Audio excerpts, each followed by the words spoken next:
No, it's a beautiful thing. I mean, because it was in 2010 at the first Mackey White meeting that me and Dr. Cantu said, "Hey, the number one thing you can do is stop hitting practice." And the doctors weren't focused on that, but as an ex-player, I knew like there was a lot of room for improvement, and the players jumped on it and made it part of the 2011 CBA, and it keeps getting better every year.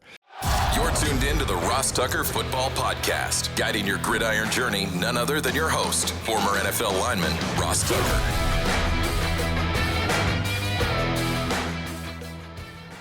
Oh, yeah, it is.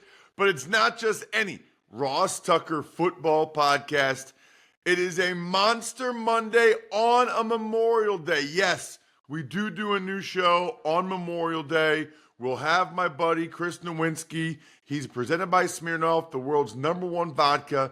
Please drink responsibly. We are presented by DraftKings. The crown is yours. Happy Memorial Day to one and all, especially those of you whose families paid and made the ultimate sacrifice. Cannot even imagine what that is like.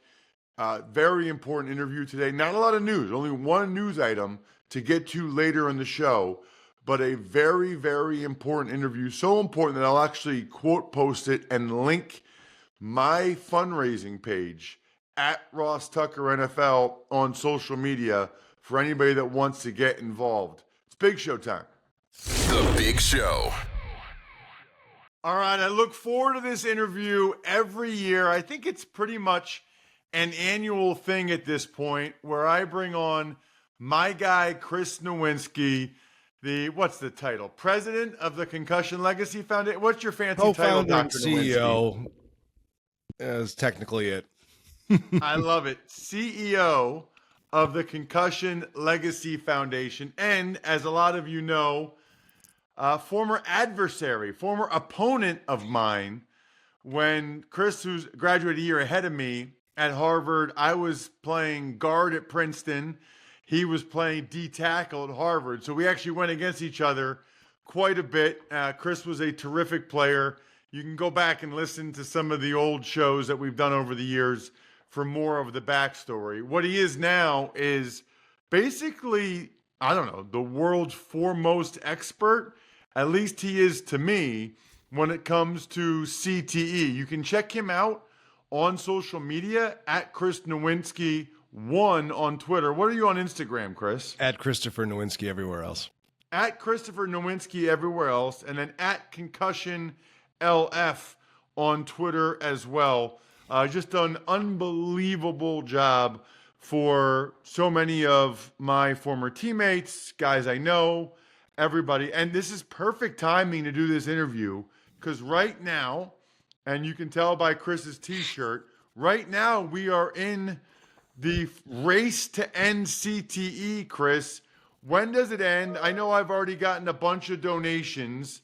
When does it end? And to explain to people the race to end CTE before I ask you my million questions, as always. Race 10 CT is our way to honor those that we've lost who've taught us about CT, raise awareness of our helpline, raise money for a cure. Ends May 30th, 5 o'clock. There's a fundraising competition between a bunch of the alumni teams. Right now, actually, Harvard's in first place for the first time, which is very exciting. A shout out to my Crimson. Raised $57,000 thus far. We're hoping to get to $600,000 to help us move the needle for us. Love it. That actually reminds me, when we post this, I'm going to quote post it on Twitter and do something on Instagram where I post the link to my page, my Race to End CTE page, and we'll see how many of the listeners or viewers, youtube.com/Ross Tucker NFL, how many of them can donate. Hey, listen, I don't care if it's $5, $10, whatever it is. Let's get as many as possible to donate at least $10. We'll count them because I won't know your name, so we'll count them. If they're not a family or friend, I'll know that it's one of you guys, and that would be really, really cool because if you listen or watch this show, you care about football and you care about football players a heck of a lot. Otherwise, you wouldn't listen or watch this show every day. And so let's kind of put all of us, put our money where our mouth is. I've already personally donated $600 and doing things like this. Although that's not really even why I had you on. Just to peel back the curtain a little bit. What Chris was your and I did number? an interview at the Super Bowl. There ended up being some technical difficulties there. So as a result, we're doing it now fresh again. And so I'll just start where I start every year, Chris. Although you know what, there's people that are new, right? So I guess, can you just explain again what CTE is before I get to my questions? I feel like a lot of people have heard of it, but maybe don't really even know what it is. No, that's the one thing I've learned is that you have to keep talking about the basics because not everyone's heard about it. CTE stands for chronic traumatic encephalopathy. The shortcut is that it's the name for what we used to call punch drunk because we knew that boxers who got hit in the head started acting differently, having cognitive problems and other issues. Now we call it CTE. It's a degenerative brain disease that's caused by getting hit in the head over and over again. Some of those hits will spark a process that starts as small lesions and keeps spreading for the rest of your life like a crack in a windshield to even after you stop getting hit in the head. It's 4 pathological stages that we identify post-mortem. At the end, when you have stage 4, you almost always have dementia, and on your way can be a very rocky journey as your brain's falling apart and your behavior changes, your ability to think changes, your personality changes. It's entirely preventable. It's caused by those hits to the head. We don't know how to diagnose it in people. We don't know how to treat it. But we know it's a very prevalent problem for football players and NFL players thus far. We've studied 400, and 91.7% of them have had it. So it's very concerning. How many of them have had symptoms, Chris? I guess because I'm assuming you guys mainly get the brains of people that did have symptoms because they were suspected of having CTE? Right, exactly. It's theoretically a biased sample. The people who have more problems are more likely to do it. 2/3 of the people we get have dementia. But the concerning thing is, and the reason why we have to take this seriously is, everybody gets dementia, but usually when they get dementia, Alzheimer's is by far the number one reason. For us, CTE is by far the number one reason. Only 1 in 5 of our brains has Alzheimer's. And so basically, this is really causing a lot of our problems. And we'll eventually know pretty soon, be able to predict how prevalent it is in NFL players because we're getting such a high share of the brains of NFL players who die. We know this is not a rare problem by any stretch of the imagination. So that's a good question. How many brains are you getting of people that were asymptomatic, never had any issues, but had already agreed to give you guys their brains, and or their family wanted to give you their brain anyway, just so that you guys had, other samples to test against from people that were asymptomatic? Well, I mean, I guess that would be most of the people who are asymptomatic who signed up are like you, right? They signed up when they were young. And so you're still asymptomatic and you're still good. We just don't know what the future is going to hold. I sadly have had a lot of people who thought they were the exception when they signed up in their 50s and 60s 15 years ago, who have progressed into symptoms. So we have no sense of basically, how many healthy brains are out there. But I think we did show in 2015 that's a minimum 10% of NFL players. The truth is somewhere between 10% and 90%. And the reality is it's probably somewhere in the middle, like in the middle. Like it might be half. So why can't we get more quote unquote healthy or asymptomatic brains? I mean, there's got to be football players dying all the time, right? Well, the reality is because I don't think there's that many. I don't think there's that many. Because even if they're not dying of CT, neurodegenerative disease is a lot of them. This next study we have coming out, we actually have what people died from. So I actually do have insights into how biased our sample is. So I can't speak to it because we're going to publish on it. It's not great though. It's not great news. We get a lot of guys who die from cancer. They still have CT. Right. What is the latest kind of research or breakthrough? So I feel like we do this once a year. It's usually in the off season, of course. Over the last year, what would you say is the 1 or 2 most notable things since the last time we spoke here on the show? Yeah, that's a great question. I don't think we haven't had a publication I think has changed anyone's mind in the last year on anything. The year before we published showing a clear dose-response relationship between the number of hits you take and your odds of having CT. We showed that this is highly prevalent It was in 40% of the people who died before the age of 30 that we studied, which is it's in less than 1% of the population. So it's like families are pretty good at flipping a coin and predicting who had it based on their impact, they're experiencing in their 20s. But the next year of publications is going to be what's crazy. We're going to start talking about how close we are to diagnosing CT in the living. We're going to start talking about, are we ready for clinical trials? And we're going to start talking about the fact that I think this is considering how many people have played football in this country, like this is probably a pretty widespread problem, not just for NFL players, but, a smaller percentage of college players and a smaller percentage of high school players. But those numbers add up very quickly to real numbers of people that we need to help. How close are we to diagnosing it and in living people, and why is that so important? We are on the cusp. I think we're nearly on the goal line for diagnosing people who are older, who have symptoms, because we're so good at ruling out the other diseases. We've had time to now study people over time and realize that it's not that hard if somebody comes in from the community to figure out whether or not they have CTE, based on what symptoms they have and what you can rule out now that we can rule out Alzheimer's disease so easily. Why is that, Chris? Because we can now image, and there's actually now blood tests for amyloid plaques. So basically, the hallmark of Alzheimer's disease is amyloid plaques. It also has something called hyperphosphorylated tau protein, damaged tau proteins in the brain. Those are the two things that Alzheimer's has. CT only has one, the tau protein. So if you have progressive cognitive problems and you have no plaques, and you don't have some very specific symptoms for some other diseases, and you played football for 10 years, it looks like it's probably CTE in almost all those cases. Aren't there other forms of dementia? One thing that's crazy for me these days, Chris, is I keep hearing my mom, my dad, that talking about people their age that have dementia, and it's like, seems like more than half of them, at least these are just personal examples, are women, right? Or men that did not play football. Is it just Alzheimer's or CTE and that's it? No. So yeah, actually, I just ran by these numbers. So there's 7 million cases of Alzheimer's in the U.S. right now. Okay, that's by far number one. There's about 1.2 to 1.4 cases of Parkinson's, Lewy body stuff. Where you have the motor symptoms as well. Then there's about 600,000 cases of vascular dementia. So that's people with like uncontrolled high blood pressure their whole life, mini strokes, things like that are causing, or big strokes that are causing dementia. That's 600,000. And then when you start to get to the other diseases that are much smaller, frontal temporal dementia, 55,000, cortical basal degeneration, 25,000. So basically Alzheimer's is the big monster.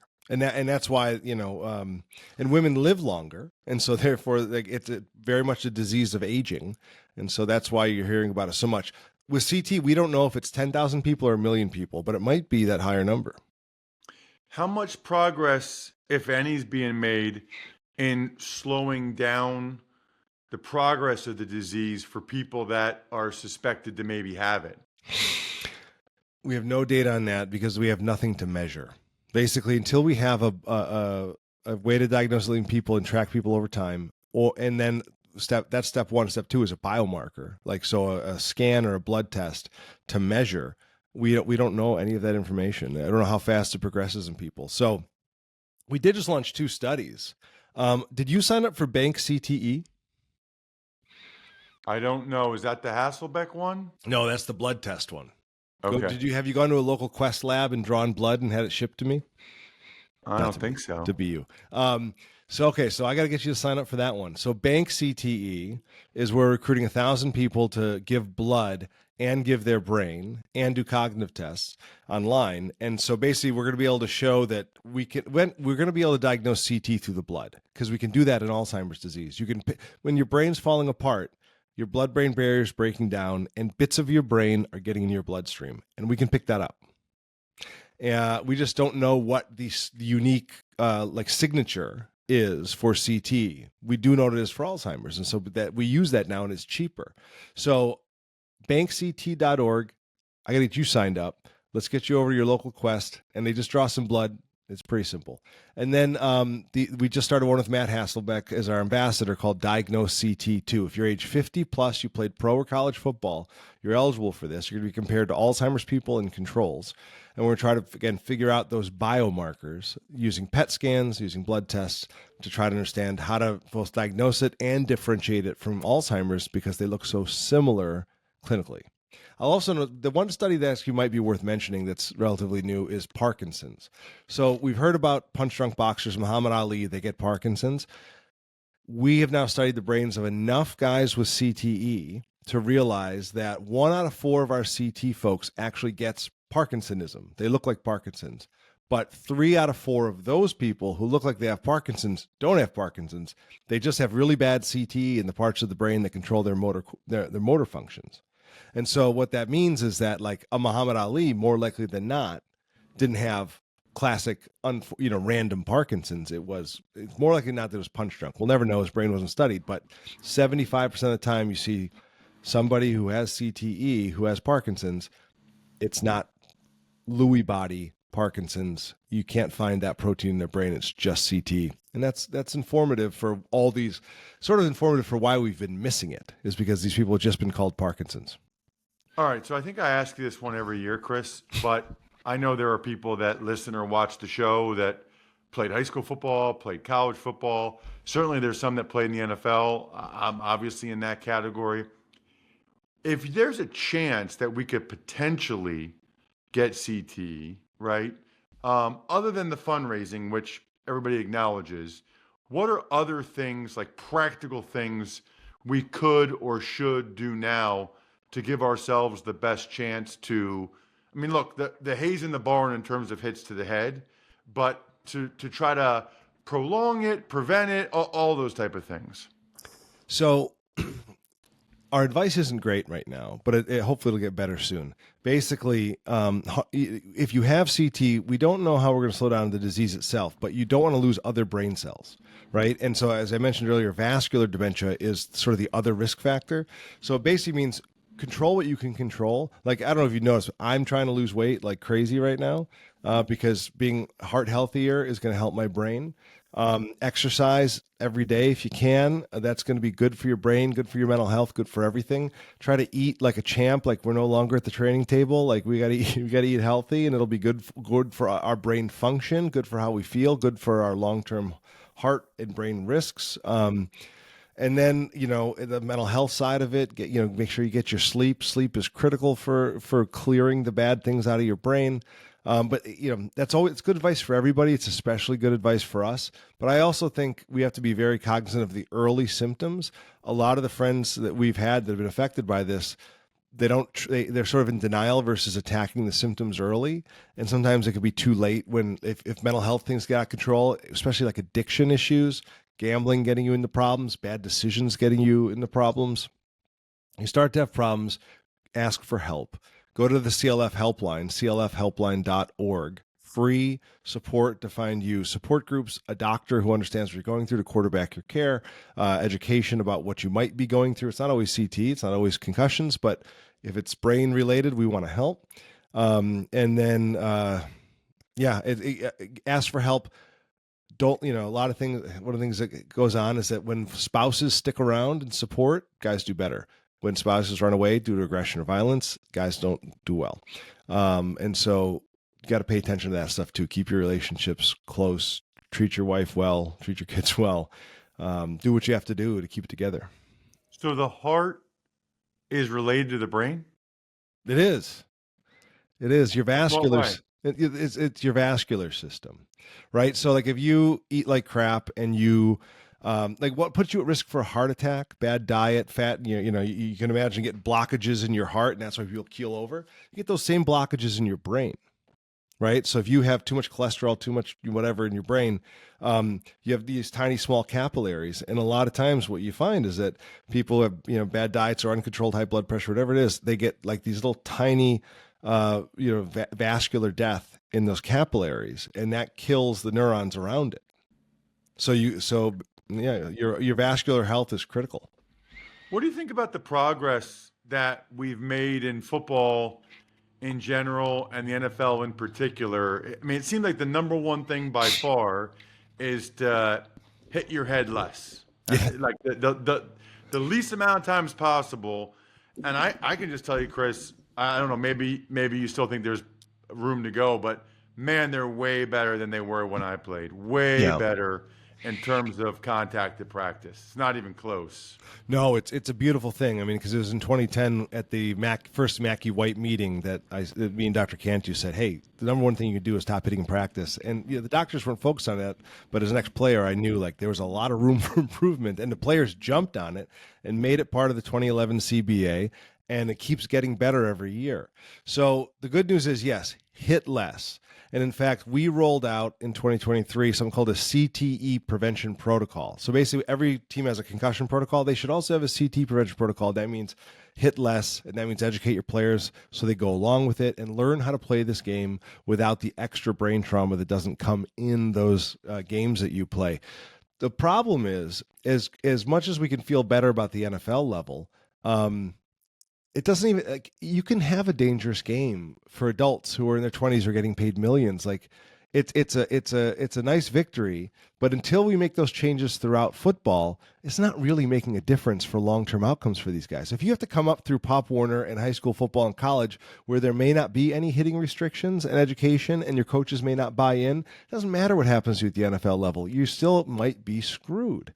And so I'm happy the NFL's actually leading the way by reforming kickoffs and talking, not denying this anymore, but it has not gone through the football system. And even when it does, it's not going to be a total victory because it's basically going to be light cigarettes, right? Like when we figured out smoking caused lung cancer, the industry's response was put filters on the cigarettes, take down the tar, call them light. It still causes lung cancer. It's just causes lung cancer more slowly. And that is what football will become, is it's going to be less hitting, but still tackling, still getting hit in the head a few hundred times a year. And it's going to cause CT more slowly, but it's still going to cause CTE. And I'm okay with that if you as an NFL guy want to take that risk, but I'm not okay with that for 5-year-olds. And so we still have a long way to go. I think that kind of answered my last question, but like in terms of where progress still needs to be made, it seems like it's more at the lower levels, the youth levels, than it is at the NFL. Is that fair? Yes, and the college. Like college, if they had a union, it'd be a completely different game. But right now, they're just cannon fodder, because the coach knows if he loses one more game, he'll lose his job. And so we just got a very generous $25,000 gift from the state of Buddy Tevens. He actually directed an NCAA award he won, his wife did after he died, to us. So Buddy Tevens, coach at Dartmouth, was the first guy to say, you know what, when you come to Dartmouth, we're not going to tackle anymore because I don't want you to deal with this. We're not going to tackle in practice. And he actually proved that Dartmouth could win games, win the league, have great tackle scores and percentages, but not hit each other in practice. And the most disappointing thing for me as a football guy is to say, now that he's passed away, like nobody followed him down that path. Nobody. There's not one coach who will talk about, even the coaches who are hitting less, very few will ever talk about it because there's just some weird vow of silence in college football where people don't want to acknowledge this. And so the college football players are still at far more risk than they should be. High school football players, there's some great coaches out there who care and are innovative, but there's some who don't. And so I wish it was better because it's so easy to prevent most cases of this, and we're just not trying. Say this to you every year. Say it to you in person. I'll tell you now again, can't thank you enough for you and your team, Concussion Legacy Foundation. The amount of help that you're giving to people, it's incredible. You're like the poster child for going to Harvard, even though it's a second-tier school. But like you really are changing the world for the positive. And I just can't thank you enough. Thanks so much for coming on the show. Really appreciate it. Oh, thank you, Ross. And remind me, so if you're fans who've stuck around long enough to hear all this, so God bless you for listening to this, because this is not your average podcast. Your number in college was 67? 65. 65. So, all right. So if you've stuck around this long and you want to support Ross's Race 10 CT campaign, I want to see how many $65 donations come in honor of you. And the fact that, by the way, you didn't thank me, too, for how you manhandled me your junior year, my senior year, to get you that attention from the NFL scouts. So you're welcome for that, too. Thank you, man. All right. It is Memorial Day, so hopefully you guys do what I'm going to do today, which is go to a pool party and drink Labatt Blue Light. With Buy Beer, Get Gear from Labatt, just go to the website, snap a photo of your receipt, upload it instantly to rack up points for exclusive merch. I love everything about this campaign, right? Every purchase, any store, bar, or stadium, Buy Beer, Get Gear. Go to rewards.labattusa.com to sign up. Tuck's Takes. All right, Ross, there's only one news item since Thursday, and that is the Cardinals. They put their starting cornerback Sean Murphy-Bunting on the NFI list, ending his season before it even starts. Well, and I have to think on some level, when you look at the Cardinals drafting a couple corners early, that they kind of thought this was a possibility or that this might be coming. Otherwise, I highly doubt they would have drafted. Well, they still might have, but it's certainly, at a minimum, it's fortuitous that it worked out that way. It is the unofficial start of summer. It's Memorial Day, which means it's time to engage with my friends from Smirnoff. You guys already know that they're an official vodka partner of the NFL and this show, which shows you that, like you, they have exquisite taste. And what a great day to hang out by the pool or the beach, to get a little Smirnoff, mix in a cocktail. You can grab a bottle of Smirnoff at your local retailer and then go to Smirnoff.com to find all kinds of recipes of delicious cocktails perfect for game day. Please drink responsibly. Smirnoff number 21 vodka, distilled from grain, 40% alcohol by volume. The Smirnoff Company, New York, New York. Please do not share with anyone under legal drinking age. Other than that, I think we're done here. Thanks for tuning in to the Ross Tucker Football Podcast. Make sure to also check out Even Money, Fantasy Feast, and College Draft, all on the DraftKings Network on Samsung TV Plus, YouTube, or subscribe to the podcast on your favorite platform.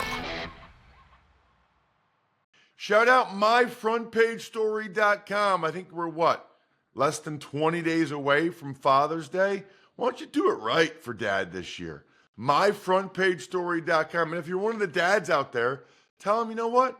I would love this, because then it's that cool story Ross talks about that I can have forever with my kids talking about me. And we can send that to Ross. I can get an automatic signed autograph of something cool. myfrontpagestory.com, backofficescheduler.com, humanheadnyc.com, and of course, you got Sporticulture and delicious Pizza Boy Brewing.